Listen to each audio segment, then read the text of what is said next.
Nous voyons chez les Corinthiens l'étrange phénomène d'une Église, comblée de toutes les richesses qui concernent la parole et la connaissance, ne manquant d'aucun don, excellant en toutes choses, en foi, en parole, en connaissance, en zèle à tout égard. 1 Corinthiens 1, 5, 6, 2 Corinthiens 8, 7. Et pourtant, les Corinthiens manquaient d'amour.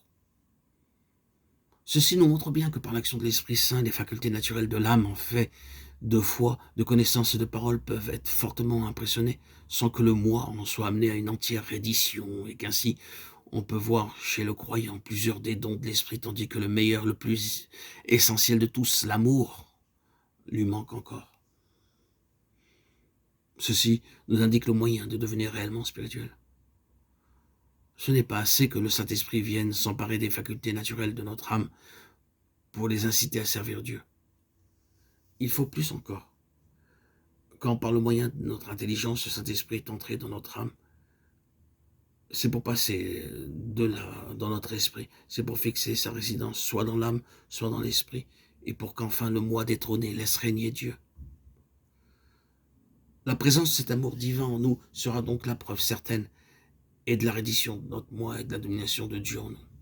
L'une et l'autre nous amenant à ne plus vouloir d'autre vie que celle de l'amour de l'esprit. L'état des Galates ne différait guère de celui des Corinthiens lorsque Paul leur adressait ces mots. Les fruits de l'esprit sont l'amour, la joie, la paix. Galates 5, 22. Leur erreur n'était pas celle des Corinthiens qui se glorifiaient de dons et de connaissances, mais ils mettaient leur confiance dans des observances et retournaient sous l'esclavage des rudiments du monde. Galates 4, 3, 9. Pour tous, le résultat était le même. L'esprit n'avait pas encore pénétré dans leur vie intime et par conséquent, c'était la chair qui réglait encore leur vie extérieure, suscitant au milieu d'eux de l'amertume, de l'envie et des inimitiés. De nos jours aussi, il en est de même pour un très grand nombre d'églises qui portent le nom d'églises chrétiennes.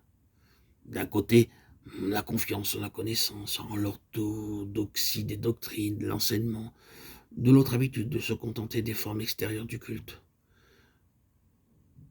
qui maintiennent la chair en pleine vigueur, sans qu'elle soit jamais crucifiée avec Christ. Et par là, le Saint-Esprit n'a pas la liberté d'opérer une véritable sainteté de vie, de faire vivre de l'amour de Christ.